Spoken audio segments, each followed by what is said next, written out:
የሞተር አደጋ ደርሶብኝ እግሬ 3 ቦታ ተሰብሯል ይሄ ግራ እግሬ ማለት ነው ከጉልበቴ በታች ፊት ለፊት የሚታዩት እንግዲህ አባታችን በካንሰር በሽታ ተጠቅተው በደብረ እንቁ ልደታ ለማርያም ቤተክርስቲያን ጸበልና እምነት እንደተፈወሱ ነው የሰማሁት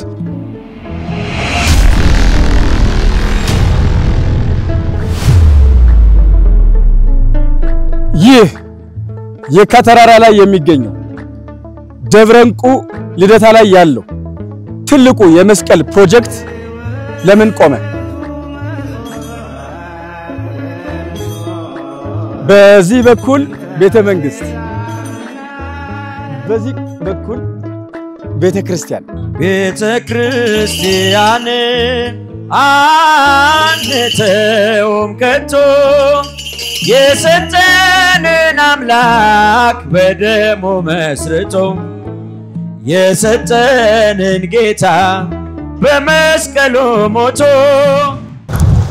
ይህ ቤተ መንግስት ነው ይህ ደግሞ ቤተ መንግስትና ቤተ ክርስቲያን ተለያይቶ ያቀም እንደ ግቢ ገብርኤል እንደ ባአታ እንደ ቤተ መንግስቱ አሁንም ቤተ ክርስቲያኗን ተከትሎ ቤተ መንግስቱ መጥቷል ቤተ ክርስቲያኗን እየተከተለ ቤተ መንግስት አጠገቧ ላይ ቤተ ክርስቲያን ይሰራል ምን ይሆን ምክንያቱ እናንተ ታውቁታላችሁ ምክንያቱም ረድኤት በረከት ከቤተ ክርስቲያኗ አይጠፋም ደብረ እንቁ ልደታ እጅግ አስገራሚና አስደናቂ ቦታ ይህ ውሎ ከየማርያም ወርቅ ጋር ነው የምንገኘው ደግሞ መንበረ ስብሐት ደብረ እንቁ ልደታ ለማርያም ቤተ ክርስቲያን ከቤተ መንግስቱ ካጠገብ የሚገኙት ሊቁ አባታችን ናቸው አንዳንድ ጥያቄዎችን ጠይቃቸዋለሁ እንደምን አሉ አባታችን እግዚአብሔር ይመስገን ሙሉ ስሞትና ኃላፊነቶት ሊቀ መዘምራን ብርሃኑ መንግስቱ ባላለው አሁን በሰባኪ ወንጌል አገልግሎት ነው ስብከተ ወንጌል አገልግሎት ማገለግለው የደብረ እንቁ ልደታ ቤተክርስቲያን አገልግሎት ምን ይመስላል ከየት ተነስቶ ነው እየተደረሰው እንግዲህ ቀደም ሲል እኔ በቋቋም መምህርነትና በዝማሬ መምህርነት ለ16 አመት አገልግያለሁ ቀደም ሲል የነበረው አገልግሎት ያው ጥሩ ቢሆንም የሰው ኃይል ትንሽ ነበረ ከ6 መልእክቶች ያላለፈ ነበረ አሁን ግን ከ12 በላይም ያለፉ ነውና አገልጋይ ሲበዛ ቤተክርስቲያኑም እየጠበበች ደግሞ ስለሆነ ይሄንን አዲስ ቤተክርስቲያን ፍጻሜው አምሮልን ወደዚያ ገብተን በሰፊው እንድናገለግል የሁላችንም ምኞት ነው ሊቃውንቱ በሰፊው ቤተክርስቲያን ገብተን እናገለግልበትን ብለን የምንመኘውና ሁሌ የምናስበው ነገር ነው የሊቃውንቱ ችግር የለም አገልጋይ ችግር የለም የቤተክርስቲያኑ ጥበትና አዲስ ቤተክርስቲያን የመናፈቅ ሁኔታ ነው ያለው እና እንግዲህ እኔ ለ26 አመት ያህል በዚህ ቦታ ላይ ቆይቻለሁ ቤተክርስቲያኒቱ 32 አመቷ ነው እንግዲህ ለ8 አመታት ነው እንደምትበልጠኝ ማለት ነውና ሁላችንም ያስተማረች የሁላችንም እናት ሆና አስተምራም በዘመናዊም እስከ ዲግሪ እስከ ማስተርስ ያደረሰችን ልጅ ወልደንም ደግሞ ወደ ጋብቻ መተል ልጅ ወልደን እስከምናሳድግ ድረስና አሁንም ድረስ ልብሳችን ጉርሳችን የሆነች ለብዙ ምንመኛት እናታችን ናትና ይሄን ቀን የምንናፍቀው ነው በትልቁ ቤተክርስቲያን ገብተን እንደልባችን የስብከተ ወንጌል አገልግሎት አገልግለን ማህሌቱ ሰፍቶ በሰፊው ቤተክርስቲያን የማህሌቱ አገልግሎትን በሰፊው እንድናገለግል የኛ ምኞት ነው በመቅደሱ የሚያሉት አባቶቻችን ሁሉ በአዲስ ቤተ መቅደስ ለማገልገል ቀድሶ ለማቁረብ ሰፊውን ምኞት ሁሉ ጊዜ የሚናገሩት ነው ይሄን ያለ በመናንም በኩል ያለው ናፍቆት ይሄ ነው በዚያ ቦታ ላይ በአዲሱ ቦታ ላይ በቆርቆርኑ አዲስ ቤተ መቅደስ ላይ ቆርበን በሞትን የሚሉ ብዙ እናቶች አባቶች አሉና ይሁን እንዳጠቃላይ ሁሉ ምንናፈቀው ስለሆነ እግዚአብሔር አምላካችን እንችን ቀን በረኮና ቀድሶ ለዚህ ያደርሰውናልና እንግዲህ ሁላችንም ተባብረን እግዚአብሔር መረቶን የመታችን ፈቃዱ ሆኖ ለዚህ ለተባለው ቀን ለግንቦት አንድ ቀን እንግዲህ ተገወደ ቤቷ በሚለው መፈክር መሰረት ለዚህ እንድንበቃ እግዚአብሔር ፈቃዱ ይሁንልን እላለሁ ደብረ እንቁ ልደታ ለማርያም ቤተክርስቲያን ጋነው አጠገብ የሚገኙ ድንቅ አባት ስለዚህች ቤተክርስቲያን ሊነግሩን በተለይ ደግሞ ስለተደረገላቸው ውለታ ሊያጫውቱን አጠገቤ ናቸው እንደምን አሉ አባታችን እግዚአብሔር ይመስገን ደብረ እንቁ ልደታ ለማርያም ቤተክርስቲያን ውስጥ ገቢረ ተአምራት እንደተፈጸመለት ሰማሁ ምንድነው ጉዳዩ ያጫውቱን እስቲ በስመ አብ ወወልድ ወመንፈስ ቅዱስ አሐዱ አምላክ ኦ ምዕራግ ምድር እስከ ሰማይ ወበኪ ተሐደሰ ቀዳሜ ኩሉ ፍጥረት ብዬ ምናገረውን መልእክት ማስተላለፍ ጀምራለሁ። ይህ ትርጉሙ ኦ ምዕራግ ምድር እስከ ሰማይ ወበኪ ተሐደሰ ቀዳሜ ኩሉ ፍጥረት። አዎ ወላዲተ አምላክ ንጽሕተ ንጹሃን ቅድስተ ቅዱሳን ድንግል ማርያም የመድኃኒዓለም እናቱ የእግዚአብሔር ሀገሩ የሥላሴዎች መንበራቸው ተብለሽ የምትጠሪ ድንግል ማርያም ሆይ ከምድር እስከ ሰማይ የምትደርሺ የወርቅ መሰላል አንቺ ነሽ። ደክሞና ዝሎ ወድቆና አዝኖ የነበረው የቀደመው ሰው አዳም አባታችን ባንቺ ምክንያት ታደሰ ነው። እኔም ታድሻለሁ በሷ ምክንያት። እግሬ 3 ቦታ ተሰብሯል። ግንቦት 6 ቀን 2016 ዓመተ ምህረት ከምሽቱ 1 ሰዓት ተኩል ላይ እለቱ ማክሰኞ ነው። ዘመኑ ማቴዎስ ነው። የሞተር አደጋ ደርሶብኝ እግሬ 3 ቦታ ተሰብሯል። ይሄ ግራ እግሬ ማለት ነው ከጉልበቴ በታች እዚህ ጋር ተሰብሯል።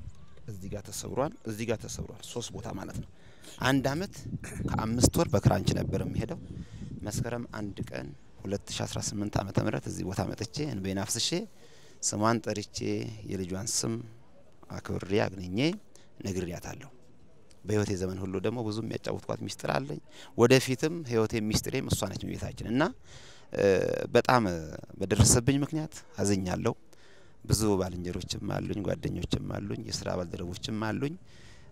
ብዙ ሚስጥር ብለዋል። እሱን ለመናገር ይቆየንና ግን ወላዲተ አምላክ ከዛ ሁሉ ፈታኛለች። እዚህ ቦታ መጥቼ ነግሬያት ከዚህ በኋላ የተጓዝኩት ወደ ግሸን ደብረ ከርቤ ነው። እዛ ለ15 ቀን ሱባኤ ይዤ እንበይና አፍስሼ ተማጽኛት ሚስጥሬን ሁሉ ነግሬያት ልጇ መድኃኒዓለም ክርስቶስ 38 አመት ታሞ የነበረውን መጻጉን በሰከንድ አልጋህን ተሸክመ ሂድ እንዳለ ሁሉ ወላዲተ አምላክ ንጽሕተ ንጹሃን ቅድስተ ቅዱሳን ድንግል ማርያም እኔንም ሁለቱንም ክራንች አሸክማኝ ለ3 ቀን እየዞርኩኝ መስክሬያለሁ ማለት ነው። ስለዚህ በአሁን ሰዓት ደጇ ላይ መጥቼ እንድመሰክር እንድናገር ይህንን ሚስጥር እንድተርክ የፈቀደችልኝ እሷ ነች እና በእውነት ከሰዓት አኳያ ብዙ መናገር ያስቸግረኛል እንጂ ብዙ ሚስጥሮች አሉ። ስለዚህ ለኔ እንደደረሰች ወላዲተ አምላክ የኔን ስብራት እንደጠገነች የኔን ውቀት እንዳነሳችኝ ጎድሎ የነበረውን አካሌን እንደሞላችልኝ ሁሉ የያንዳንዳችሁን ጉድለት እንድትሞላላችሁ ወላዲተ አምላክ ንስሐ በመግባት ሚስጥራችሁን ለሷ በመናገር በዚች በሃይማኖት ጸንቶ በመኖር ችግራችሁን ሁሉ እየነገራችኋት ከችግራችሁ እንድትላቀቁ በዚሁ መልእክቴን አስተላልፋለሁ። ሌላው በአሁን ሰዓት ለዚህ ለታላቋ ስፍራ ለደብረ እንቁ ለደታ ለማርያም ቤተክርስቲያን ይህ ህንጻ ብዙ ወጪ የሚያስፈልገው ስለሆነ በኢትዮጵያም ያላችሁ በውጭም ዓለም ያላችሁ ወንድሞች እህቶቻችን ልጆቻችን የመንፈስ ቅዱስ ልጆቻችን ይሆናችሁ ሁሉ በእውነት እኮ 5 ሳንቲም ጀምሮ እርዳታ በማድረግ የዚህ በረከቱ ተሳታፊና የቃል ኪዳኑ ባለቤቶች እንድትሆኑ አባታዊ መልእክቴን አስተላልፋለሁ። ስለነበረን ሰዓት ሁሉ የአባቶቻችን አምላክ እግዚአብሔር የተመሰገነ ይሁንልን። የተወደዳችሁ ምእመናን እንግዲህ አሁንም ያለሁት እዚሁ ደብረ እንቁ ልደታ ለማርያም ቤተክርስቲያን ነው። በጣም እየተደነቅን ያለነው የቦታዋ ገባሬ ተአምራትነት ገባሬ መንክራትነት ልዩ ነው። ከፊት ለፊት የሚታዩት እንግዲህ አባታችን በካንሰር በሽታ ተጠቅተው በደብረ እንቁ ልደታ ለማርያም ቤተክርስቲያን ጸበልና እምነት እንደተፈወሱ ነው የሰማሁት። እሳቸውን ላናገራቸው ነው እየተጠጋው ያለሁት። እንደምን አሉ አባታችን? ደህና ነዎት? እንዴት ነዎት? ማን ነው ስሞት? በኩል ምእመናን እሸቱ ገለቱ። መቼ ነበር ያመመዎት? እኔ ከ75 ጀምሮ እስከ 86 ወደ ደብረ እንቁ ልደታ ለማርያም ቤተክርስቲያን እንዴት መጡ? እንዴት አወቋት? እኔ ሰፈሬም እዚሁ ነው ያደኩት ቤላ ነው እና ቤተክርስቲያን ይጀመራል ዛሬ ቆፋሪ ተብዬ በዱላ መጣሁኝ። ከዛ አፈሩን እምነቱን አሻሸሁኝ። ከዛ ወደ ቤት አልተመለስኩም። ከዛ በጥበቃ ስራ እዚሁ ቀረሁኝ። እሺ ከዛ በጥበቃ ስራ እየቀረሁኝ ለሊት ውሃ ከወንዝ ነው ቤተክርስቲያኑ ከወንዝ እየቀዳን ነው። ወንባ ይገባ በ1994 ነው። ከ5 አመት በላይ ውሃ ከወንዝ እየቀዳን ነው እና ለሊት ውሃ እየቀዳ በርሜል ሞላለሁ። ቀን ይሰራበታል። በዚሁ ለ3 አመት በጥበቃ ስራ ኖርኩኝ። ከዛ በኋላ ከካንሰሩ በቃ ሙሉ ለሙሉ ዳንኩኝ። በእምነቱ ነው በጸበሉ ነው? በእምነት መጀመሪያ በእምነት ነው። ከዛ በኋላ በጸበል። ካንሰር በሽታ እንዳለበት በምን አረጋገጡ? ካንሰርማ ካንሰር ይታወቃል። ሆስፒታል ሄደው ነው? ክሊኒክ ሄደው ነው? አዎ ነቀርሳ ነው። ጊዜው ሲደርስ በቤተክርስቲያኑ በእመቤታችን ቅድስት ድንግል ማርያም በእምነቷ ዳንኩኝ። ከዛ ዙ ቀረሁኝ ነው። ወደ ቤትም አልተመለስኩም። በጥበቃ ስራ ኖርኩ። ስለዚህ አሁን ደብረ እንቁ ልደታ ቤተክርስቲያንን እያገለገሉ ነው ያሉት። ከካንሰር ስላዳነችዎት እድሜ ልክዎትን ያገለግሏታል። ከዚህም በኋላ መቀበር የሚፈልጉት የት ነው? እዚሁ። በጣም ነው የሚገርመው። ጋሽ እሸቱ ገለቱ በካንሰር ህመም ሲሰቃዩ ቆይተው በደብረ እንቁ ልደታ ለማርያም ቤተክርስቲያን ጸበልና እምነት ተፈውሰው በጥበቃ አገልግሎት እያገለገሉ ላደረገችልኝ ውለታ እድሜ ልኬን በድንግልና ሳገለግላት ኑሬ እዚሁ ነው መቀበር ምፈልገው ብለዋል። ደብረ እንቁ ልደታ ፍቅር እምነትና ጸበል እስከዚህ ድረስ ነው። ከከተማ አውጥቶ አስመንኖ የሚያኖር ከካንሰር የሚፈውስ ድንቅ ስፍራ ደብረ እንቁ ልደታ ለማርያም ቤተክርስቲያን። እንቁ ልደታ ትግባ ወደ ቤቷ። እንቁ ልደታ ትግባ ወደ ቤቷ። እንቁ ልደታ ትግባ ወደ ቤቷ። እንቁ ልደታ ትግባ ወደ ቤቷ። እንቁ ልደታ ትግባ ወደ ቤቷ። እንቁ ልደታ ትግባ ወደ ቤቷ። እንቁ ልደታ ትግባ ወደ ቤቷ። እንቁ ልደታ ትግባ ወደ ቤቷ። እግዚአብሔር ይባርካችሁ። አሁን የምንገኘው ደግሞ ከዶክተር አዘነ በቀለ ተሰማ ጋር ነው። ዶክተር አዘነ በቀለ ተሰማ የህንጻ አሰሪ ኮሚቴው ምክትል ሰብሳቢ በመሆን ዳገት ቁልቁለቱን ተራራና ሜዳውን በማካለል በየሰው ቤት እያንኳኩ ገንዘብ በመለመን ከህንጻ አሰሪ ኮሚቴው ጋር በጋራ በመሆን ደብረ እንቁ ልደታን እዚህ አድርሰዋታል። ዶክተር ህልሞት ምንድነው? ደብረ እንቁ ላይ ይቺ ቤተክርስቲያን ብዙ እቅድ አላት እና በመጀመሪያ ቤተክርስቲያኗ ከዛ በኋላ እንትን መስቀሉ 64 ሜትር የሚሆነው በመቤታችን እድሜ ልክ የሚሰራው ከዛ ደግሞ ሌሎች 10 የተለያዩ ፕሮጀክቶች አሉት እና እነዛ ፕሮጀክቶች ተጠናቀው ገዳም አድርገናል። እያንዳንዳችን እንደው አስቀድሰን የምንወጣባት እኔ ብቻ ሳልሆን ሌሎች ተከታዮች ገና ብዙ ህፃናት አሉ። እነሱን ሁሉ ሊያገለግል በሚችል ደረጃ ተገድማ ከፍተኛ የመንፈሳዊ አገልግሎት ሁላችንም አምልኮታችን የምንፈጽምባት የእመቤታችንን በረከት የምናገኝባት የልጇን የወዳጇን የኢየሱስ ክርስቶስን በዓላት በሙሉ የምናከብርባት ልዩ የሆነች እንዳቀማመጧ ልዩ የሆነ ስራ ተሰርቶባት በአይኔ ማየት ያ ትልቁ ራእይ ነው ለኔ። እዚህ ደርሳ በማየትዎት ምንድነው የሚሰማዎት? እኔ ከፍተኛ ኩራት ይሰማኛል እዚህ በማድረሳችን። ይቺ ቤተክርስቲያን ብዙ ፈተናዎች ነበሩባት። ይሄ እንደዚህ አሁን እንደ ሙዝልጣጭ ወደታች ወረደው ኢትዮጵያ ውስጥ ማግኘት አልተቻለም ነበር። እስከ ቻይና ድረስ ለመላላክ ብዙ ጥረት ካደረግን በኋላ በመጨረሻ ላይ ግን ባህር ዳር አገኘ ነው እመቤታችን ስትጠቁመን። ስለዚህ በዛ መሰረቱ ያንን ሰርተናል። ልዩ ናት እና ኩራት ይሰማኛል። ለምእመኑም ኩራት ነው እላለሁኝ። ለእያንዳንዱ ክርስቲያን በቃ እንትን ነው አይኮን ናት። ስንት ሚሊዮን ብር ነው እዚህ በኋላ የምትፈልጉት? ከዛስ መቼ ነው ፕሮግራም ያላችሁ? የገቢ ማሰባሰቢያ ፕሮግራም እንዳላችሁ ሰምቻለሁና ከመቼ እስከ መቼ ነው? ስንት ሚሊዮን ብር ነው የሚያስፈልጋችሁ? መቼ ነው ስለማስመረቅ ያሰባችሁት? ባጭሩ ይንገሩኝ። እሺ ለማስመረቅ የምንፈልገው እመቤታችን ድንግል ማርያም እንትን ልደታ ለማርያም ወይም ግንቦት 1 በልደቷ ትግባ ወደ ቤቷ ብለን ነው ያቀርነው። ምን ማለት ነው? የገቢ ማሰባሰባችን በ28 በ29 እና በ30 ሶስቱን ቀን ይከናወናል። ከምሽቱ 1 ሰዓት እየጀመረ ሌሊቱን በደንብ አድቨርታይዝ እናደርጋለን። ሌሊቱ ከፍተኛ ከውጭ ሀገር የሚረዱንን ለማግኘት የሚያስችለን ሁኔታ ነው ብለን እንትን እናስባለን እና ሁሉም ያንን 28ን 29ን 30ን ሁሉም እንዲተባበር በዛለት መተኛት እንዳይኖር ነፍሴን ያለ ሁሉ በዛለት አቆቁቦ እንዲረዳን ለሌላው ሁሉ እስከዛ ድረስ ደግሞ አንዱ ለሌላው እየተናገረ ይህንን ልገሳ በሰፊው እናካሂደው ዘንድ እያንዳንዱ የራሱን ብቻ ሳይሆን ሌላም እንዲያደርግ ጓደኛውን ዘመዱን እንዲጠይቅ አደራ እላለሁኝ። አመሰግናለሁ ዶክተር። ለደብረ እንቁ ልደታ የማናደርገው ነገር የለም። እንቀድሳለን፣ እንበይዳለን፣ እንሸከማለን፣ እንዘምራለን፣ እንሰጣለን። ባለን ሙያ ሁሉ ከደብረ እንቁ ልደታ ጎን ልንቆም ይገባል። እኔ እበይዳለሁ፣ እኔ እቆፍራለሁ፣ እኔ አሸዋ ዝቃለሁ፣ እኔ ድንጋይ እሸከማለሁ። እናንተስ ከጥቅምት 28 እስከ ጥቅምት 30 ከምሽቱ 1 ሰዓት ጀምሮ በቀጥታ ስርጭት በሎዛ ሚዲያ ጠብቁን።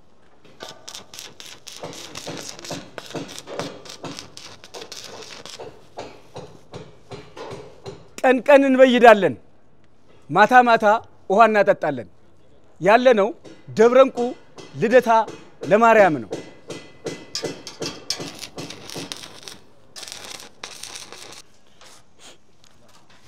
እንዴት ነው? ሰላም ነው ሲራክ? አቤት። እንዴት ነህ? እግዚአብሔር ይመስገን። ይሄው ለደብረ እንቁ ልደታ ስንበይድ ነበር። አሁን ደግሞ አሸዋውን መስመር ቦታ ቦታ እናስይዘዋለን። ከኔ በኋላ እኔ መስመር ያሳስኩትን ልጆቹ መጣው ይጭናሉ። እንደዚህ ነው የሚደረገው። መጀመሪያ ይታረጋለህ።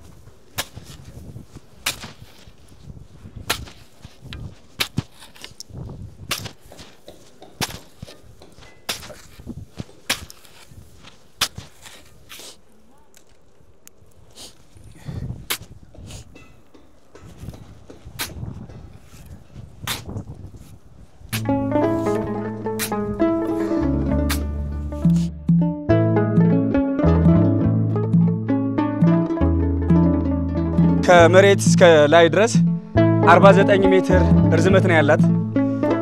ላይ ያለውን ነገር ማሳያችሁ በወሬ ሳይሆን እኔ ራሴ ወጥቼ ነው።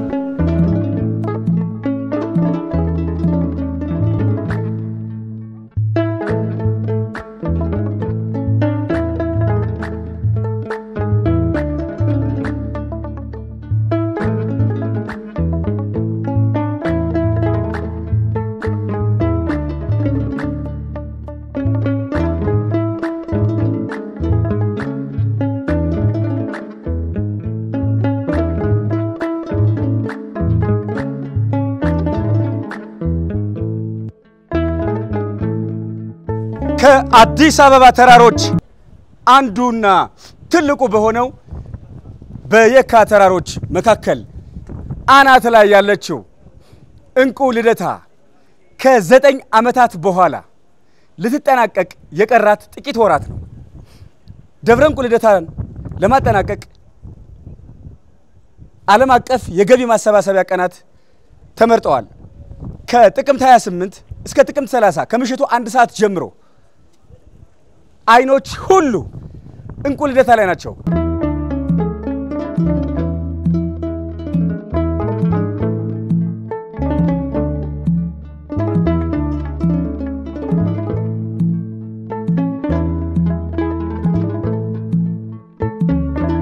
እሺ እኔም ኢንጂነር ሲራክ እባላለሁ።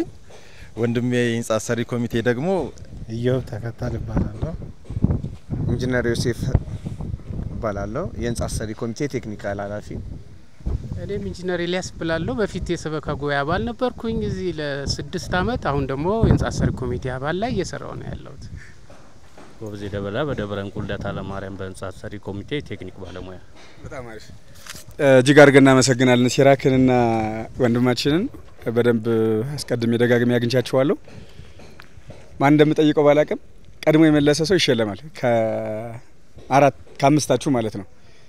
ቤተ መንግስትና ቤተ ክህነት ለምንድን ነው የማይለያዩት? ማለት ግቢ ገብርኤል እና ቤተ መንግስቱ አንድ ላይ ናቸው። በአታና ቤተ መንግስቱም አንድ ላይ ናቸው። አሁንም ደብረ እንቁ ባለችበት ቤተ መንግስቱ መጣ። ቅድም እያየሁት እየገረመኝ ነበር። ይሄን ሚስጥር ይነግረኛል።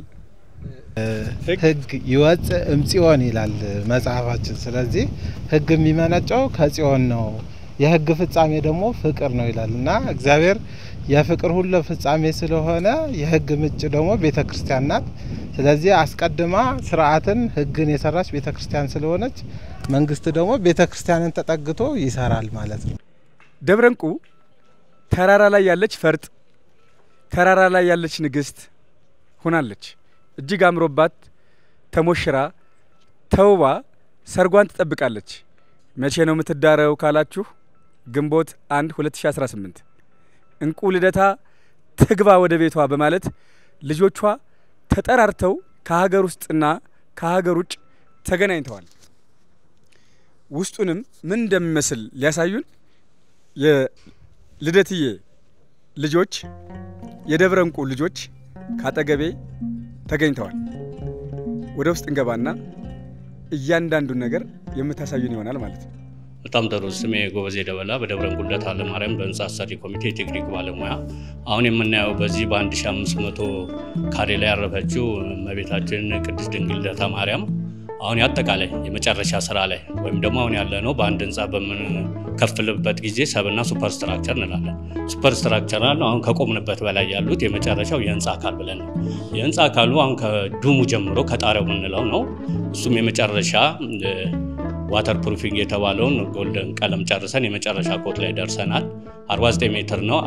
7 ሜትር የሆነውን የመብራት መስቀል የሆነውንም እሱን ሰቅለን አገልግሎት እየሰጠን ያለው የማጠቃለያ ስራ 12 መስኮቶችን ሙሉ ለሙሉ ሰርተን እነሱን የቀለም የፓውደር ኮት የማድረግ ስራ ላይ ነው ያለነው። እነዚህ ዊንዶ ሲል የመጨረሻ ላይ የማጠቃለያ ስራ ላይ ነው ያለነው። እነዚህ ሙሉ ስትራክቸሮች የጨረስን ሲሆን ቅድም በተባለውም የማሽነሪ ዩኒቶችም ወይም የግንብ ስራ የምንለው በክላዲንግ አልቋል። ከእንደገና የውጭው የአርኤችኤስ የፕሮፋይልና በሽት ሜታል የ16ቱም ስትራክቸራል አርኤችኤስ ብረቶችን ሙሉ ለሙሉ ጨርሰናል። 4 ሜን ጌት የሴቶች የወንዶች የካህን መግቢያና እንዲሁም ያውደ ምሕረት ትላልቅ እነዚህ የሚባሉት ናቸው። የነዚህ ብቻ ከፍተኛ ኮስት ስለሚጠይቁ የነዚህ የመጨረሻ ስራ ላይ ያለ ነው ማለት ነው። በአጠቃላይ ግን የውስጡ የውጭውን በመናይበት ጊዜ ህንጻ ቤተክርስቲያኗ ያው የተለያየ ውበት አላት። ቤትም ቦታ በኩል ብርሃን ያለውና የትኛውም ላንድስኬፑን ጠብቆ የተቀመጠ ነው አርኪቴክቸራል ዲዛይን ማለት ነው። ስታቲካል ዘቫሊዮ ዘኤንቫይሮንመንት ተብሎ አቅጣጫው ራሱ በየትኛውም በኩል ጋር ብርሃን እንደፈለገ የሚታይ ውበቱም ራሱ ቦታውን ተመስሎ የተሰራች ቤተክርስቲያን ነች። በአጠቃላይ በውጭው በኩል ሙሉ ለሙሉ ስራ የጨረስን ሲሆን አሁን ከዚህ ቀደም ባብራሩት መሰረት የመጨረሻ የኢንተርናል ፕላስተሪንግ አለ፣ ጂፕሰም ወርኮች አሉ። እነዚህ ስታቲካል ቫሊ የሴራሚክ ከእንደገና የወል ፊኒሺንግ ስራዎች ላይ እነዚህ ላይ ነው ያለነው እና ሁሉም በአለም ላይ እስከ ዛሬ ድረስ እዚህ ደርሰናል። ማጠቃለያ ስራ ላይ ነው አሁን ያለነው። ማጠቃለያ ስራ ስንል አንደኛው የውጭውን የ16ቱን አርክ የዳምፓል ስራ 3 ከ20 በ24 ሜትር ስፋት ያለን እሱ ሙሉ ለሙሉ የዳምፓል ነው። ላይት ፕሮፋይል ወደ ውስጥ ብርሃን የሚያስገባ ነው። የሱ ግዢዎች አሉ። ከእንደገና ሺት ሜታል አሜራዎች አሉ 16 እነዚህ በውጭ በኩል ላይ የተሰሩት ማለት ነው። በአርኤችኤስ ብረት የሰሩት አሉ በግራና በቀኝ 60 ሳንቲ 3 ከ20 ጎን ስፋታቸው ሆኖ እነሱም በ24 የሚባዙ ሆነው እነሱ ብቻ ናቸው። ለነሱ ብቻ እስከ 7 ሚሊዮን ብር ይፈጃል የውጭዎቹን ለማጠቃለል ብቻ።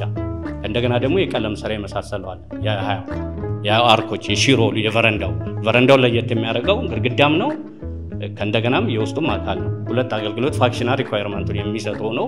በዛ መሰረት ላይ ነው ያለው። እነዚህን አንዳንድ ስራዎች ላይ ስታቲካል ቫሊ የሚጨምሩ ናቸው።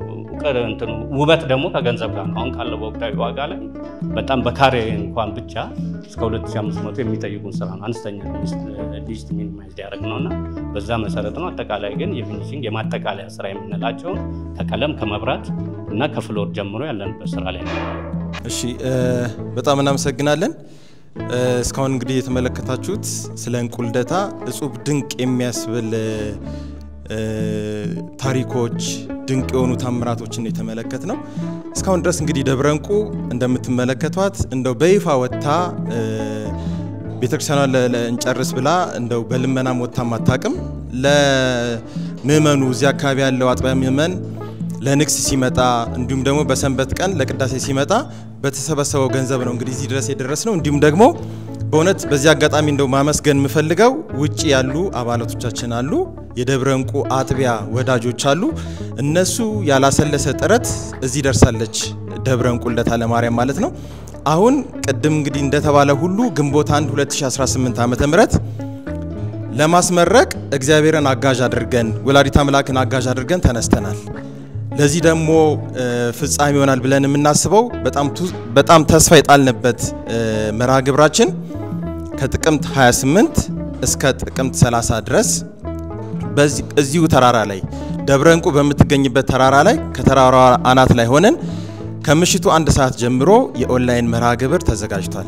ስለዚህ ውድ የደብረ እንቁ ወዳጆች እንዲሁም ደግሞ መላ የኢትዮጵያ ኦርቶዶክስ ተዋሕዶ ቤተክርስቲያን አማኝ ምእመን በሙላ በዚህ የኦንላይን መርሃ ግብር ላይ እንድትሳተፉ እንጠይቃለን።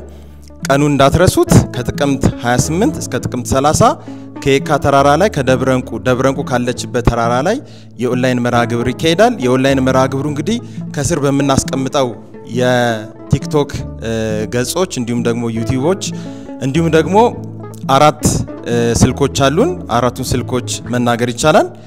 ከስር ተጽፏል። በዛ መሰረት በዛ መደወል ይቻላል። እንዲሁም ደግሞ ጎፈንድሚም ከፍተናል። በጎፈንድሚም እየገባችሁ እቺን እጹብ ድንቅ የሆነች እንቁ ልደታን ግንቦት እንድትመረቅ የራሳችሁን አሻራ እንድትጥሉ በዚህ አጋጣሚ ይጠይቃለሁ። አመሰግናለሁ።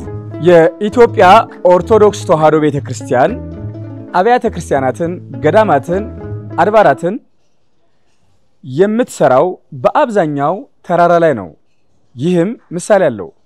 መዝሙረ ዳዊት ምዕራፍ 77 ላይ አፌን በምሳሌ እከፍታለሁ እንዳለ ቤተክርስቲያናችን ሁሉን ነገር የምታደርገው በእውነት፣ በእምነት፣ በእውቀትና በምሳሌ ነው። የካ ተራራ አናት ላይ የምትገኘው የተራራዋ ንግስት የምትባለው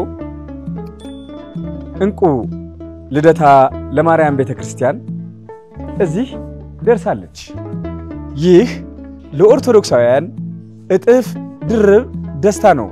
ምክንያቱም በመስቀሉ ፕሮጀክት ምክንያት ብዙ ዋጋ ተከፍሏል። የመስቀሉ ፕሮጀክት ወደ ኋላ መለስ ብዬ አሳያችኋለሁ። በእመቤታችን የእድሜ ቁጥር ልክ የሚገነባው አሁን ባለበት ቆሟል።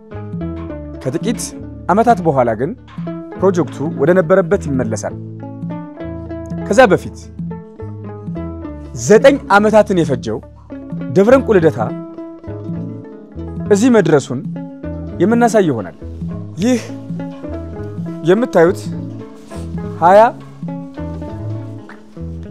24 ነው። የ24ቱ ካህናት ምሳሌ መሆኑ ነው። ይህ በረንዳ ነው። ማንኛውም ሰው ቤተክርስቲያኑ እንኳን ቢዘጋ እዚህ በረንዳ ላይ ቆሞ ሲጸልይ ቤተክርስቲያን ውስጥ የገባ ያክል ስሜት እንዲሰማው ይህን በዚህ መልኩ አሳምረው ሰርተውታል። እንዲህ ተደርጎ ይጸለያል። ከጀርባዬ የምታዩት በእንቁ ልደታ ቤተክርስቲያን ውስጥ ይህን የሚያክል 20 ተሰርቷል። ይህም ምሳሌ ያለው የ20 ዓለማት ምሳሌ ነው። ይህ አርክ ደግሞ 20 ነው። በተመሳሳይ መልኩ ከዚህ ጋር የሚገጥም ነው። የ20 ዓለማት ምሳሌ ነው። እንቁ ልደታ ትግባ ወደ ቤቷ። እንቁ ልደታ ትግባ ወደ ቤቷ። እንቁ ልደታ ትግባ ወደ ቤቷ። እንቁ ልደታ ትግባ ወደ ቤቷ። እንቁ ልደታ ትግባ ወደ ቤቷ። እንቁ ልደታ ትግባ ወደ ቤቷ። እንቁ ልደታ ትግባ ወደ ቤቷ። እንቁ ልደታ ትግባ ወደ ቤቷ። እግዚአብሔር ይባርካችሁ። ተራራ ላይ ከቤተ መንግስቱ አጠገብ የምትገኘው ደብረ እንቁ ልደታ ለማርያም የመስቀል ፕሮጀክት እንደነበራት የሚታወቅ ነው። ብዙ ጭቅጭቅ፣ ብዙ ንትርክ፣ ብዙ ልፋት፣ ብዙ ድካም፣ ብዙ ሩጫ ተደርጓል። አሁን ችግሩ በሰላም እንደተፈታ የቤተ ክህነቱ ሰዎች፣ የደብሩ አስተዳዳሪ ተናግረዋል። የመስቀሉ ፕሮጀክት ከጥቂት ጊዜያት በኋላ እንደሚጠናቀቅ ተናግረዋል። በዚህ በኩል ቤተ መንግስት፣ በዚህ በኩል ቤተ ክርስቲያን። አስቀድሞ ከምኒልክ ቤተ መንግስት አጠገብ ስዕል ቤት ኪዳነ ምሕረት፣ ከምኒልክ ቤተ መንግስት አጠገብ ግቢ ገብርኤል፣ ከምኒልክ ቤተ መንግስት አጠገብ በዓታ ለማርያም፣ አሁን ደግሞ ከአዲሱ ቤተ መንግስት አጠገብ ደብረ እንቁ ልደታ ለማርያም። ቤተ መንግስቱና ቤተ ክህነቱ በየሄዱበት ሁሉ የማይለያዩበት ሚስጥር ምንድነው? ከ4 ኪሎ እስከ 5 ኪሎ ያለው መንገድ በጣም ቅርብ ነው። ከስዕል ቤት ኪዳነ ምሕረት እስከ ቤተ መንግስቱ ያለው ኩታገጠም ነው። አሁን ደግሞ ከአዲሱ ቤተ መንግስት እስከ ደብረ እንቁ ልደታ ያለው ርቀት ይህ አጥር ብቻ ነው የሚለየው። ህንጻ አሰሪ ኮሚቴ አስተዳዳሪው የልማት ኮሚቴዎች እንደነገሩን ትንቢተ ኢሳይያስ ምዕራፍ 2 ቁጥር 3 ላይ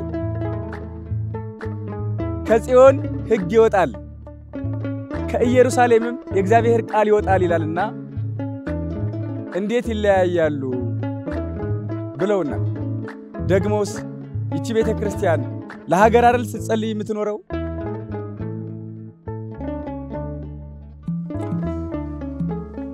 ይህ የካተራራ ላይ የሚገኘው ደብረ ዕንቁ ልደታ ላይ ያለው ትልቁ የመስቀል ፕሮጀክት ለምን ቆመ? አሁንስ እንዴት እንቅስቃሴ ጀመረ? በእመቤታችን የእድሜ ቁጥር ልክ እየተሰራ ያለው ከሁሉም አቅጣጫ የሚታየው በቁመቱ ግዙፍ የሆነው በስፋቱም ትልቅ የሆነው 64 ሜትር የሚረዝመው ይህ የመስቀል ፕሮጀክት ከቆመ አመታትን አሳልፏል። አሁን እንቅስቃሴ ጀምሯል። 27 ሜትር ላይ ያለን ያቆመው ለምን ቆመ? ለምንስ ጀመረ? ሰዎችን እንጠይቃለን። ያው ቅድም እንደተገለጸው ይሄ የመስቀል ፕሮጀክት ታሳቢ የተደረገው በእመቤታችን እድሜ ልክ 64 ሜትር ታስቦ ነው እየተሰራ የነበረው። ስለዚህ የቆመበት ምክንያት በዚህ በመሃል ላይ በምትመለከቱት መንገድ የሚያልፍ ነበረ ወደ አዲሱ ቤተ መንግስት የሚገባ። ስለዚህ ከመንግስት ጋር ዲስከሽኖች ስለነበሩ ያ የመስቀል ፕሮጀክቱ ፖዝ እንዲደረግ ተደርጓል። አሁን ግን አዲስ መንገድ ስለተቀየሰ ይሄ የመስቀል ፕሮጀክቱ የሚቀጥልበትን ሁኔታ ከመንግስት ጋር ዲስከስ እየተደረገ ስሙዝ ሁኔታ ላይ ነው ያለው። ከዛ ምትክ እንደተቀበላችሁ ሰምቻለሁ። ከዚህ ውጪ መንግስት ከደብሯ የሚፈልጋቸው ቦታዎች ነበሩ። እሱን ከቤተ ክርስቲያኑ አስተዳደር ጋር ዲስከስ በማድረግ እነሱ የሚፈልጉትን እንዲወስዱ ለኛም ደግሞ ጥሩ ቦታዎች ላይ ቦታ ለቤተ ክርስቲያኗ የሚጥቅም ቦታ ልዋጭ ምትክ ለመስጠት በፕሮሰስ ላይ ነው ያለው ማለት ነው። ስለዚህ ከመንግስት ጋር ተወያይታችሁ ጥሩ ሁኔታ ላይ ነው የሚገኘው። ኤግዛክትሊ። እንቁ ልደታ ትግባ ወደ ቤቷ። እንቁ ልደታ ትግባ ወደ ቤቷ። እንቁ ልደታ ትግባ ወደ ቤቷ። እንቁ ልደታ ትግባ ወደ ቤቷ። እንቁ ልደታ ትግባ ወደ ቤቷ። እንቁ ልደታ ትግባ ወደ ቤቷ። እንቁ ልደታ ትግባ ወደ ቤቷ። እንቁ ልደታ ትግባ ወደ ቤቷ። እግዚአብሔር ይባርካችሁ።